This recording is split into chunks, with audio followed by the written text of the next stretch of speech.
আল্লামা লুৎফুর রহমান রাহিমাহুল্লাহ চলে গিয়েছেন আমাদেরকে ছেড়ে। তিনি বলতেন, ইনশাআল্লাহ মিজান আবার আসবে। একটা মাহফিলে 10 লাখ 15 লাখ লোক হওয়া, এটা দুনিয়ার কোনো রাষ্ট্রপ্রধানের ইতিহাসেও নেই।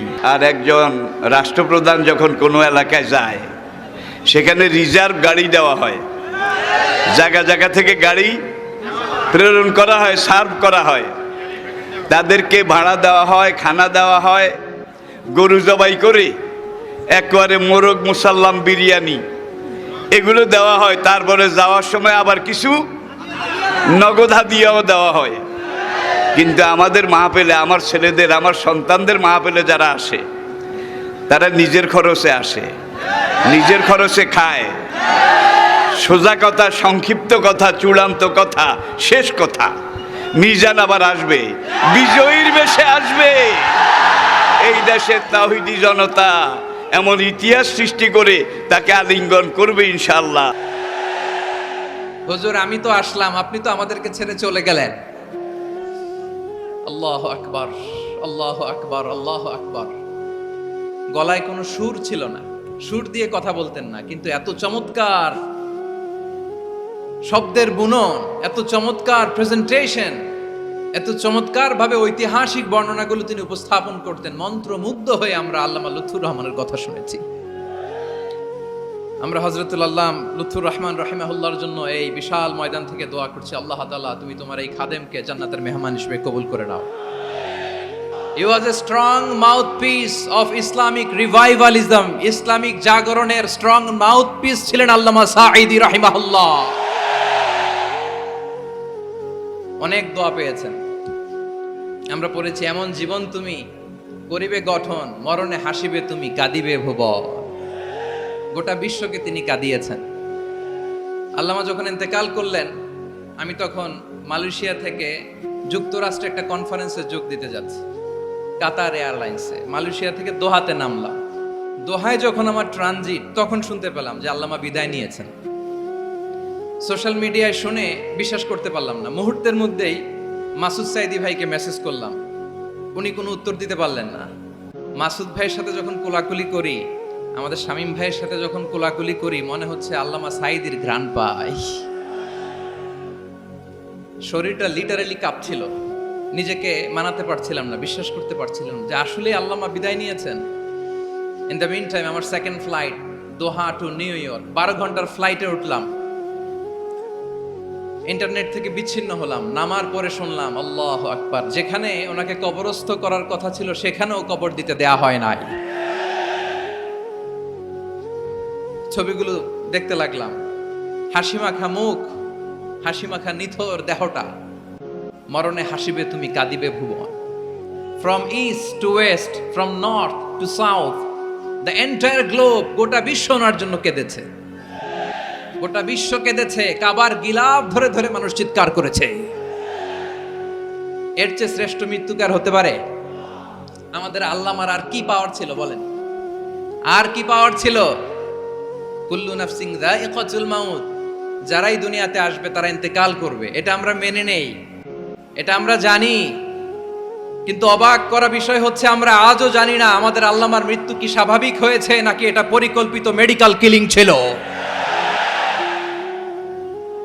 এটা যে পরিকল্পিত মেডিকেল কিলিং ছিল, এটা ধারণা করার পেছনে অনেক কারণ আছে।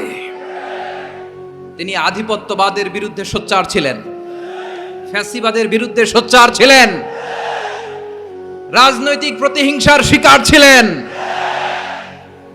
এজন্য এটা মেডিকেল কিলিং হতে পারে, এ ধারণা আমরা করতেই পারি। আওয়াজ করে বলেন ঠিক কি না? যেই সময়টা আমরা কাটাচ্ছি, এত সুন্দর সময় বাংলাদেশ আর পাবে না। আমাদের জন্মের পর থেকে এরকম চমৎকার সময় আমরা পাই নাই। এটাই আসল সময়। আমরা ইন্টারিম গভর্নমেন্টের কাছে দাবি জানাই, উচ্চতর তদন্ত কমিটি করে এটা কি হত্যাকাণ্ড ছিল নাকি স্বাভাবিক মৃত্যু ছিল, এই রিপোর্ট গণমানুষের কাছে প্রচার করে জানাতে হবে। এই দাবির সাথে কি সবাই আপনারা একমত? কারা কারা একমত হাত তুলে দেখান।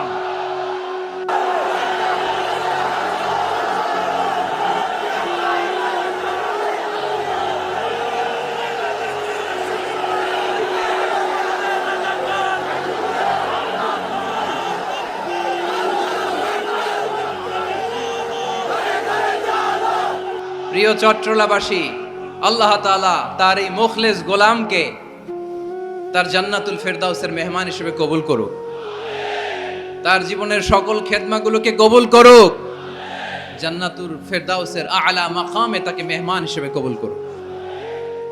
হযরতুল আল্লাম শহীদ মরহুম আল্লামা দেলওয়ার হোসেন সাঈদী রাহিমাহুল্লাহ, ওনার স্মৃতি বিজড়িত আজকের এই ঐতিহাসিক প্যারেড ময়দানের তাফসিরুল কোরআনের প্রোগ্রামে সব আছে, স্টেজ আছে, শ্রোতা আছে, প্যান্ডেল আছে, মিডিয়া কাভারেজ আছে, কিন্তু আমাদের কলিজার টুকরাটা আমাদের মাঝে নাই। আজকের এই প্রোগ্রামে আলোচক হয়ে এই চেয়ারে আমি না বসে ওই শ্রোতাদের কাতারে বসে যদি আমাদের আল্লামার নুরানি চেহারার দিকে তাকিয়ে ওয়াজ শুনতে পারতাম, আমাদের হৃদয়টা ঠান্ডা হয়ে যেত, আমাদের তৃষ্ণার্ত হৃদয় শান্ত হতো। সব আজকে আছে, কি যেন নাই, ঠিক কিনা বলেন? আল্লাহ তাআলা প্রতি 100 বছরে একজন মুজাদ্দিদ পাঠান, প্রতি 100 বছরে একজন মুজাদ্দিদ, যিনি সমাজকে সংস্কার করেন। আল্লামা দেলওয়ার হোসেন সাঈদী রাহিমাহুল্লাহ ছিলেন তেমন একজন মুজাদ্দিদ। চিৎকার করে বলেন ঠিক কিনা? উনি শিরক বিদআতের আস্তানাকে তছনছ করে দিয়েছেন, তাওহীদের বাণীকে সমুন্নত করেছেন, গণমানুষের কাছে তাফসিরুল কোরআনকে জনপ্রিয় করেছেন। আজীবন তিনি ইসলামকে বিজয়ী শক্তি হিসেবে দেখার স্বপ্ন দেখতেন। এত প্রাঞ্জল ভাষা, এত চমৎকার আধুনিক প্রেজেন্টেশন, গণমানুষের কাছে কোরআনের তাফসিরকে এভাবে জনপ্রিয় করে তোলার মতো ব্যক্তিত্ব আল্লামা সাঈদী ছাড়া দ্বিতীয় কেউ এই বাংলার ভূখণ্ডে নাই। এই যে তাফসিরুল কোরআন, এই যে টার্মিনোলজি, এই টার্মটাই উনি আসলে জনপ্রিয় করেছেন। আমরা আগে জানতাম না যে এভাবে তাফসির করা যায়, এভাবে scientific indications of the Holi কোরআনকে মানুষের কাছে পেশ করা যায়, এভাবে এত জীবন ঘনিষ্ঠ করে, এত ইন্টারেক্টিভ করে কোরআনের কথাগুলো মানুষের কাছে উপস্থাপন করা যায়। উনি অন্যায়ের বিরুদ্ধে সবসময় সোচ্চার ছিলেন, প্রতিবাদী কণ্ঠস্বর ছিলেন।